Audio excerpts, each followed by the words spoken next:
Problème actuel, solution intemporelle.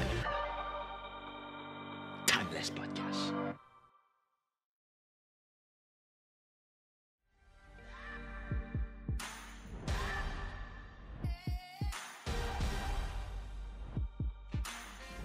Bonjour à vous et bienvenue au Timeless Podcast. Guys, aujourd'hui, nous sommes arrivés à l'épisode 10. Ça fait déjà 10 épisodes que nous sommes ensemble en train de pouvoir parler de problèmes actuels. Alors, si vous remarquez bien, tous les sujets que nous avons amenés, ce sont des problèmes actuels, que ce soit à travers les finances, que ce soit à travers même la santé ou sinon même au niveau de notre spiritualité. On désire toucher à toutes les différentes sphères de notre société et vous fournir des solutions concrètes afin de pouvoir progresser dans chacun de ces secteurs.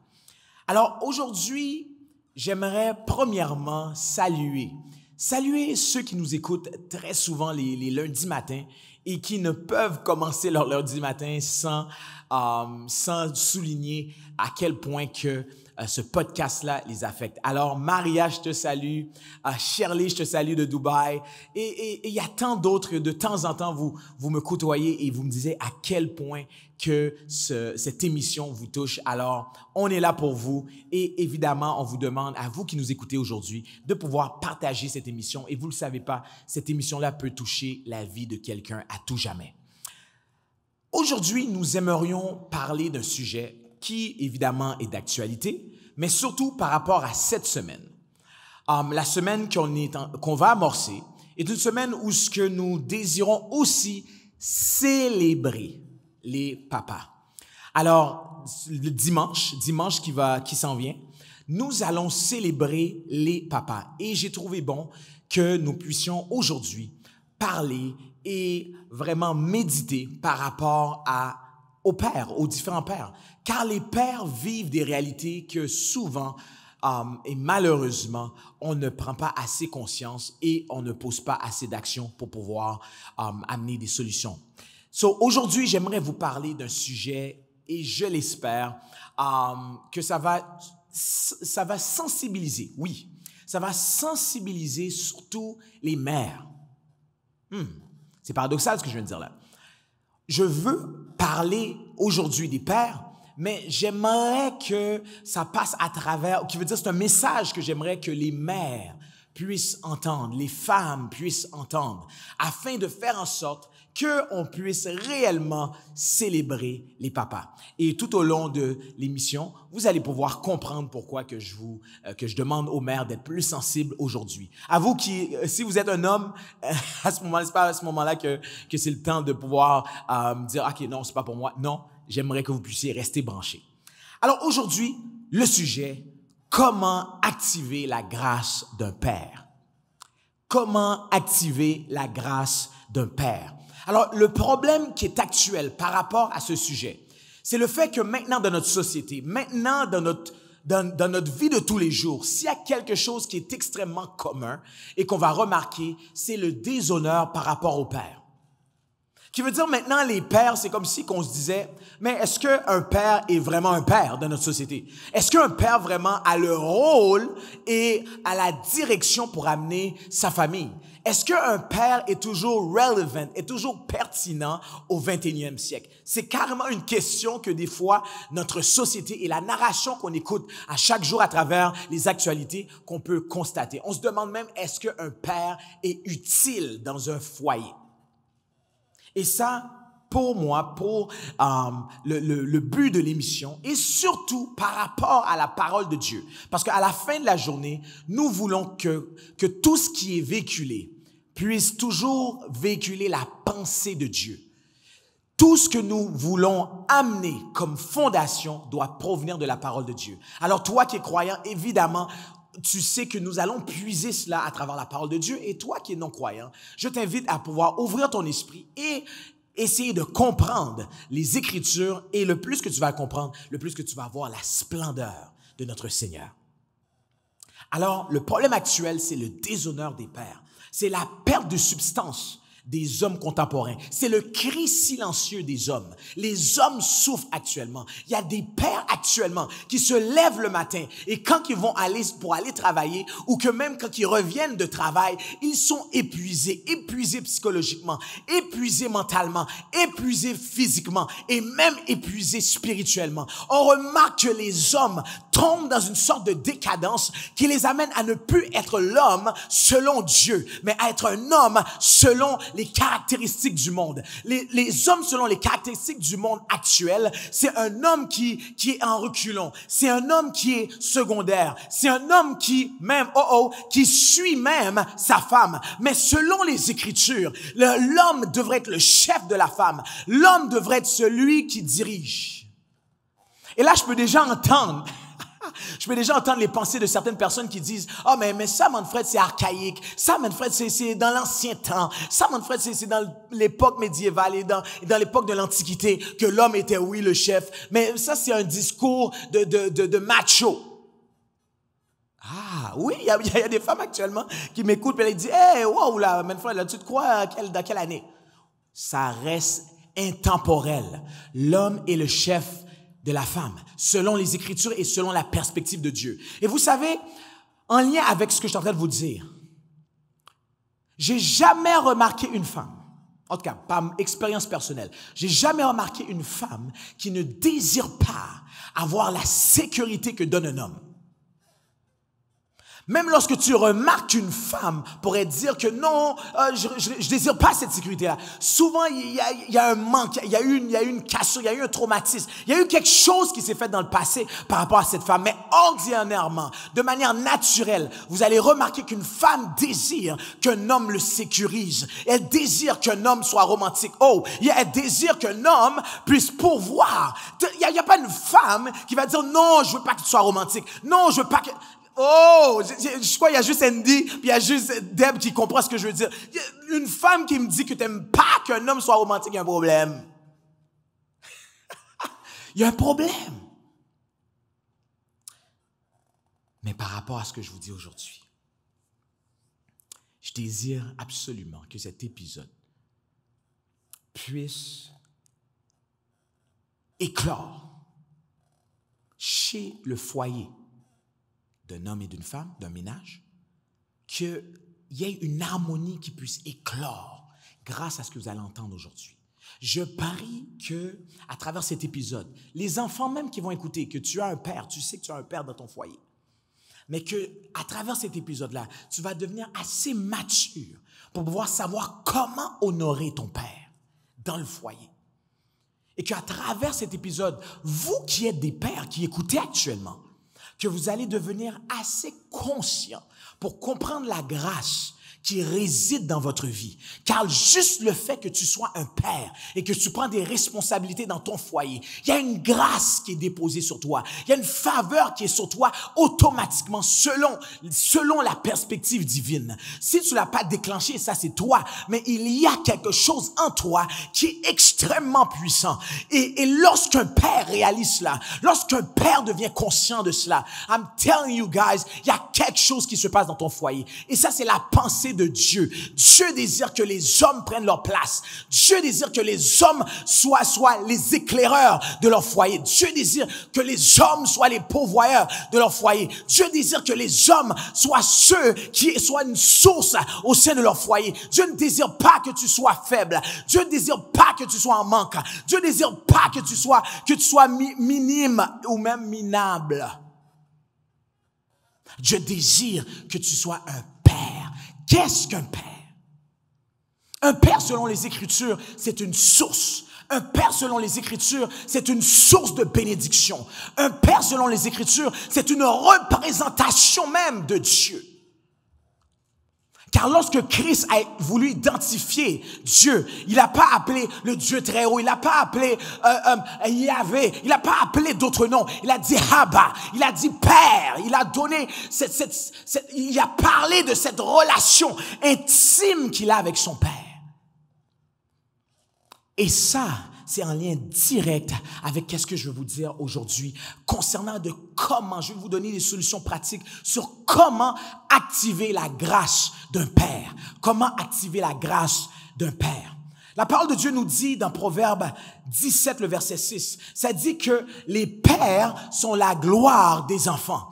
Les pères sont la gloire de leurs enfants. Les pères sont la gloire de leurs enfants. Père, toi qui m'écoutes actuellement, avant même que je donne le premier point, toi qui es père qui m'écoute actuellement, lorsque tu déclares des choses sur ton fils ou sur ta fille, tu dois être pleinement conscient qu'il y a quelque chose qui est en train de se passer, que ce soit positif ou négatif. Il y a quelque chose qui se passe. Lorsque tu curses ton enfant, lorsque tu dis à ton enfant qu'il va être un vaurien, il y a quelque chose qui va se passer. Lorsque tu dis aussi que ton enfant est intelligent, lorsque tu dis que ton enfant a de la valeur, lorsque tu dis que ton enfant est un roi, est une reine, est un prince, est une princesse, lorsque tu dis ces déclarations-là, il y a quelque chose qui se passe.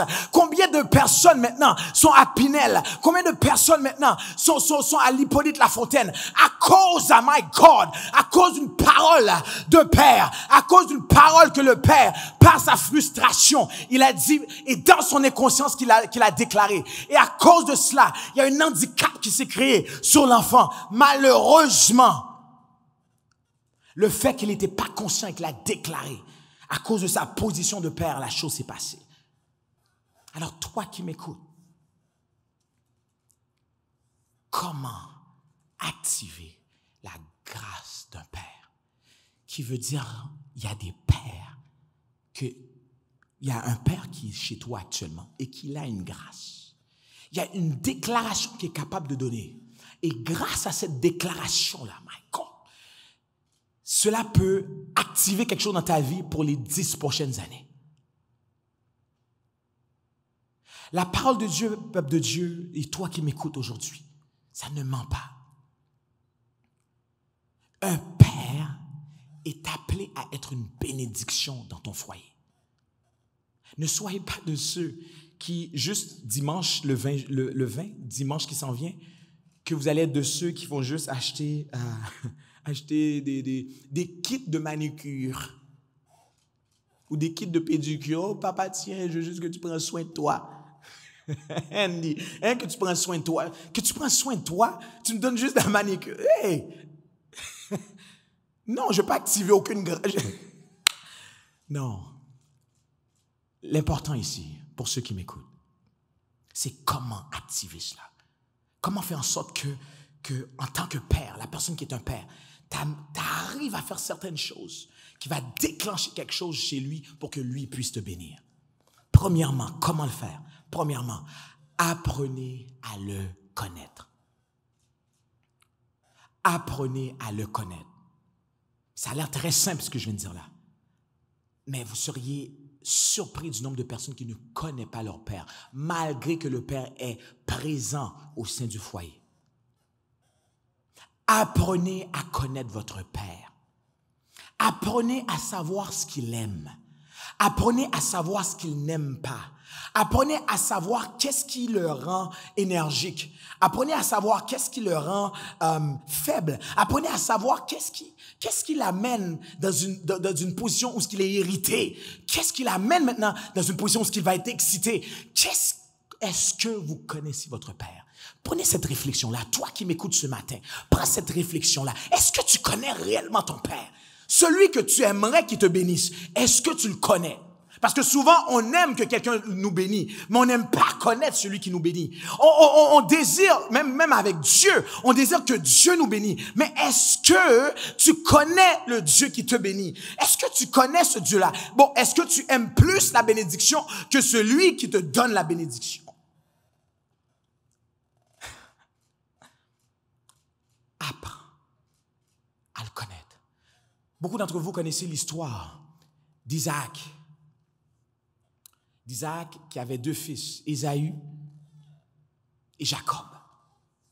Et on voit cette histoire, je ne vais pas tout vous lire l'histoire, mais vous pourrez le méditer dans Genèse 27, qui parle justement de l'importance de ce que je suis en train de vous dire dans ce point-là, de pouvoir apprendre à le connaître.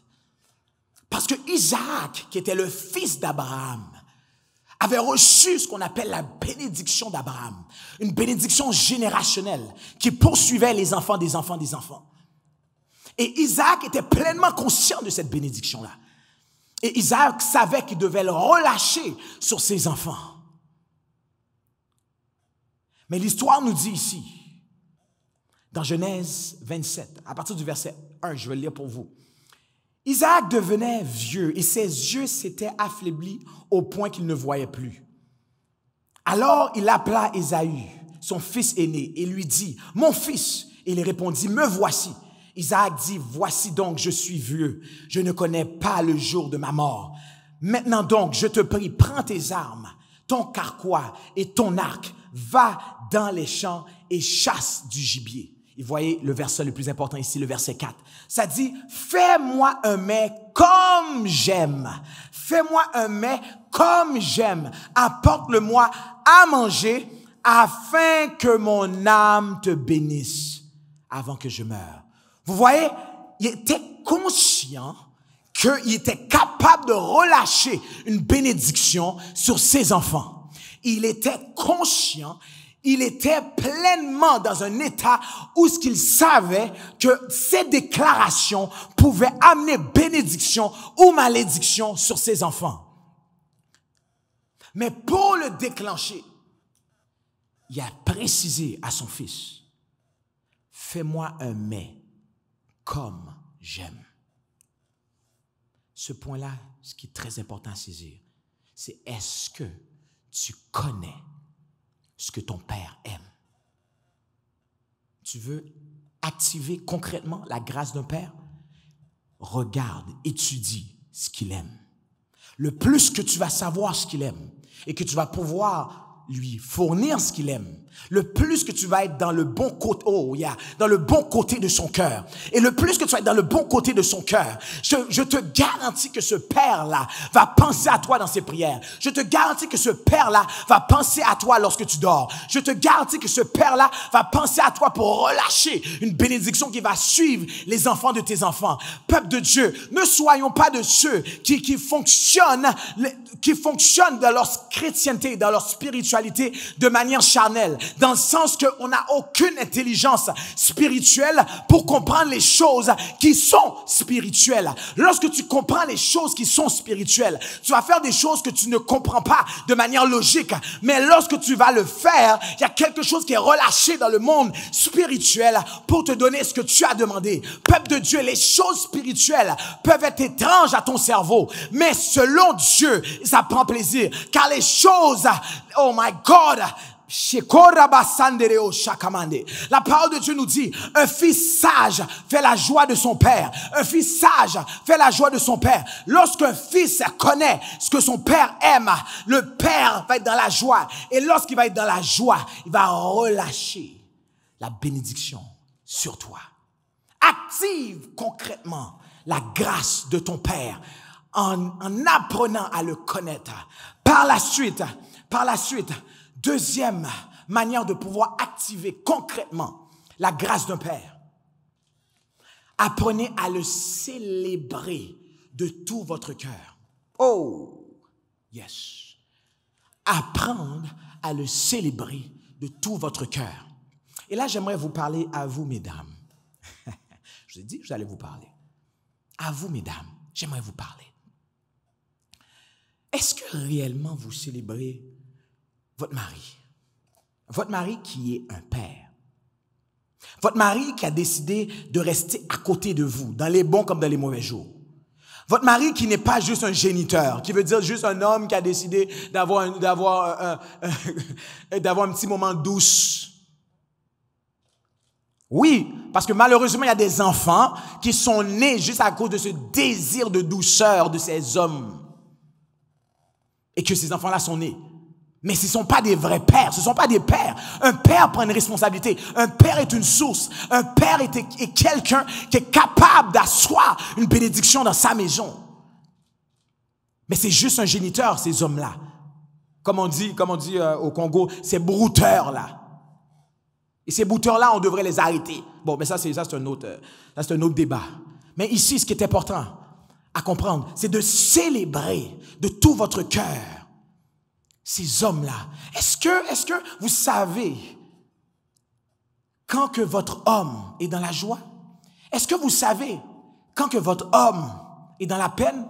Est-ce que vous êtes capable d'entendre le cri silencieux de votre homme? Parce que c'est pas tous les hommes qui parlent. C'est pas tous les hommes qui vont dire, ah, chérie, oh, ça va pas bien. C'est pas vrai, c'est pas vrai. La plupart des hommes, on va garder ça à l'intérieur de nous. On va pas courir et dire à tout le monde qu'on va mal. Parce que l'homme, de manière ordinaire, de manière naturelle, l'homme est orgueilleux. L'homme aime ça cacher. L'homme aime ça être dans une position de fierté. Mais vous, mesdames, ce que je suis en train de vous dire, apprenez à les célébrer de tout votre cœur. Apprenez à de temps en temps, amenez-les un petit cadeau et amenez-les quelque chose. Parce que mesdames, vous aimez que les hommes soient romantiques envers vous. Mais vous? Hein? Mais vous? Celui qui arrose sera lui-même un jour arrosé. En d'autres mots, vous aussi, c'est bien de pouvoir célébrer. Moi, j'ai ma femme, ma femme, merci Seigneur pour cette femme que tu m'as donnée. Non, mais sérieusement, ma femme, c'est l'une de ces femmes-là que c'est incroyable comment elle m'étudie. Qui veut dire, c'est rare que ma femme va me donner un cadeau puis je dis à ma femme, t'étais off. T'étais pas là du tout. Parce qu'elle m'a étudié, elle a su. À un moment donné, j'ai dit, tu sais, on peut être dans une conversation, puis là, je dis à ma femme, j'aurais aimé telle chose. Mais t'as vu, j'aurais aimé telle chose. Puis là, dans une conversation, nowhere. Elle s'est rappelée que j'ai dit ça. Puis à un moment donné, que ce soit dans un anniversaire ou peu importe, des fois, des moments random, c'est à ce moment-là qu'elle va me donner quelque chose. Apprenons à célébrer nos pères. Mais surtout, de tout notre cœur. Parce que des fois, ben justement, actuellement, tout le monde, on va célébrer les pères, on va aller voir, on va dire ton père, tu l'as déposé dans une maison de personnes âgées. Tu l'as déposé dans une maison de personnes âgées. Et c'est juste lorsque c'est le moment de la fête des pères, c'est là, oh, j'ai un père. Puis c'est à ce moment-là que tu vas aller puis lui donner un cadeau. Le diable est menteur. Ce genre de comportement-là ne devrait pas être un comportement, et même dans le corps de Christ, et même parmi nous qui nous appelons des enfants de Dieu, ça ne devrait pas être un comportement acceptable, de pouvoir être négligent envers nos parents. Parce que la parole de Dieu nous dit, dans Éphésiens 6, le verset 2 et 3, « Enfants, obéissez à vos parents, selon le Seigneur, car cela est juste. Honore ton père et ta mère. » C'est le premier commandement avec une promesse. Et tu vois le verset 3, ça te dit le résultat de cela. Afin que tu sois heureux et que tu vives longtemps sur la terre. Qui veut dire encore une fois, lorsque tu honores, lorsque tu célèbres un père, Dieu voit cela. Dieu regarde cela avec minutie. Dieu regarde cela avec minutie. Peuple de Dieu, j'aimerais vous dire ça aujourd'hui. C'est pas juste lorsque tu pries que Dieu regarde. C'est pas juste lorsque tu adores que Dieu regarde. C'est pas juste lorsque tu fais un service que Dieu regarde. C'est pas lorsque tu es à l'église et que tu donnes ta dîme que Dieu regarde. Dieu regarde dans tes faits et gestes. Dieu regarde lorsque tu te lèves et lorsque tu vas te coucher. Dieu regarde lorsque tu parles à tes camarades. Dieu regarde tes comportements avec tes parents. Dieu regarde tout ce genre de choses.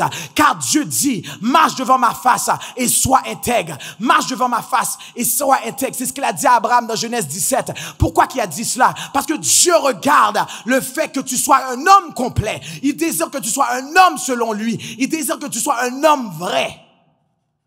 Parce que souvent, il y a des pères que tu es un père en public. Ah, yes. Tu es un père en public. C'est comme si tu veux montrer que tu es un père dans les caméras. Tu veux montrer que tu es un père pour que les gens disent, OK, oh, wow. Regarde comment il prend soin de ses enfants. Wow. Regarde comment c'est un homme de famille. Wow. Mais pour de vrai, dans la vie privée, lorsque il n'y a aucune caméra qui regarde et que tu n'es pas ce vrai père, apprenez à célébrer vos hommes, mesdames. Pourquoi? Parce que le plus que tu célèbres, mais le plus que je te garantis, il y a quelque chose qui va s'injecter dans cet homme-là. Il y a quelque chose qui va se faire dans cet homme-là. Tu vas le revitaliser. Yes. Tu vas le revitaliser. Il va ressentir quelque chose de différent juste parce que tu l'as honoré, juste parce que tu l'as célébré. Et vous aussi, les enfants, vous qui êtes un enfant, apprenez à célébrer de tout votre cœur, pas juste dans des moments où on parle de la fête des pères, mais dans tout moment, d'apprendre à le célébrer. Dieu prend plaisir dans cela. Dieu prend plaisir dans cela. Et ça va activer la grâce qui réside chez un père. Et pour terminer, comment activer concrètement la grâce d'un père? Moi, je crois que ça, c'est le plus puissant. Le troisième, c'est le fait de pouvoir valoriser leurs paroles. Valoriser leurs paroles. La parole de Dieu nous dit dans Proverbe 4, le verset 10, ça dit, « Écoute mon fils et reçois mes paroles, et les années de ta vie se multiplieront. » Je répète, Proverbe 4, le verset 10, ça dit, « Écoute mon fils et reçois mes paroles, et les années de ta vie se multiplieront. » Lorsque tu prends plaisir à pouvoir écouter de manière approfondie les paroles qu'un père te déclare et que tu l'étudies, qui veut dire en d'autres mots, il t'a dit quelque chose, il t'a réprimandé sur quelque chose, il t'a déclaré une bénédiction, mais toutes ces paroles-là, ça ne doit pas juste rentrer dans une oreille et que tu l'oublies, mais que tu le conserves, tu le mémorises, tu le recordes et que tu l'écoutes de temps en temps, que tu valorises cette parole-là. I'm telling you, je vous le dis, mettez-moi à l'épreuve, guys, que lorsque tu fais ça, que tu réexamines, que tu réécoutes et que tu valorises cette parole-là et que tu la mets en pratique, il y a quelque chose qui se fait. Dieu prend plaisir et Dieu débloque la grâce d'un père sur toi lorsque tu valorises la parole d'un père. Lorsque tu valorises la parole de ce père-là. Et certains, je sens dans mon esprit, il y en a qui vont me dire, mais pasteur, vous seriez étonné de savoir à quel point mon père est méchant, à quel point mon père n'était pas présent, à quel point mon père assis, qu'est-ce qu'il m'a fait, etc. It doesn't matter. Ce qui est important, c'est que toi, tu respectes le principe. Même si que lui est mauvais, toi, tu n'es pas obligé d'être mauvais. Parce que lorsque tu fais cela, tu te mets dans une position où ce que dans le monde spirituel, il y a quelque chose qui doit se passer à ton égard. Parce que tu respectes des lois, tu respectes des principes. Lorsque tu respectes des principes, lorsqu'il y a quelque chose qui doit se passer, Dieu va pas juste regarder puis il va rien faire. Non, il y a quelque chose qui va te déclencher parce que tu es en ligne avec un principe. Valoriser la parole d'un père. J'ai appris à valoriser la parole d'un père lorsque je pense à mes enfants et que je les regarde et que peut-être un jour je verrai pas toute leur vie, qui veut dire un jour ils auront peut-être des enfants, ils auront une famille, etc., etc. Peut-être je ne serai pas physiquement là. Mais je suis capable de déclarer, tout comme Abraham n'a pas forcément vu Jacob, mais il a déclaré des choses qui ont touché Jacob. My God. Il a déclaré des choses qui ont touché la génération de Joseph. Il a déclaré les choses qui ont touché la génération de Lévi. Il a déclaré des choses qui ont touché la génération même de nous aujourd'hui. Car la parole de Dieu nous dit que nous sommes les fils d'Abraham selon Jésus-Christ. Peuple de Dieu, toi qui m'écoutes, je prie que tu seras capable de pouvoir activer la grâce de ton Père qui réside chez toi. Tu vas le demander même de pouvoir de le demander de mettre sa main sur ta tête et qu'il déclare quelque chose. Lorsque tu fais ce genre d'action-là, il y a quelque chose qui doit se passer. Dieu va pas minimiser cette action. Dieu va pas te regarder comme rien. Non, il va savoir que cette personne-là est consciente de quelque chose. Cette personne-là voit quelque chose dans le monde spirituel. De la même manière que les mages, lorsqu'ils ont vu l'étoile qui annonçait Jésus-Christ, ces mages-là, ils ont marché vers Bethléem et ils ont vu un bébé. Comment c'est possible que ces hommes-là voient un bébé et qui se prosternent devant un bébé et qui donnent de l'or et de l'argent à un bébé? Parce qu'ils ont compris quelque chose. Ils ont compris une science. Mais c'est ainsi, lorsque tu comprends le monde spirituel et ses principes, et que tu comprends qu'un père a une grâce, tu vas pouvoir activer, débloquer, déclencher ce qui est à l'intérieur de ce père-là. Et des fois, même ce père-là n'est même pas conscient de cela. Mais toi qui, grâce à cet enseignement, que tu puisses demander à ton père, bénis-moi, papa. Je veux aussi être une bénédiction dans ta vie. Et que ce père-là soit dans la joie parce qu'il remarque que sa fille ou son fils est sage. Alors, comment activer concrètement la grâce d'un père? Premièrement, apprenez à le connaître. Apprenez à le connaître. Qu'est-ce qu'il aime, qu'est-ce qu'il n'aime pas? Qui est-il? Apprenez à le connaître. Ensuite de cela, célébrez-le de tout votre cœur. Tout votre cœur. Pas juste le célébrer, mais de tout votre cœur. Que ça vienne des profondeurs de votre cœur. Et par la suite, de pouvoir valoriser leurs paroles. Parce que lorsqu'ils vont déclarer quelque chose sur ta vie, cette chose-là will pass. Cette chose-là va arriver. Honorez-les, bénissez-les, fortifiez-les, qu'ils soient dans la joie lorsqu'ils vous voient. Et lorsque vous faisiez cela, vous allez être étonnés des bénédictions qui vont vous poursuivre, pas juste à vous, mais aux enfants de vos enfants, de vos enfants. Que Dieu vous bénisse et que le shalom de Dieu vous poursuive.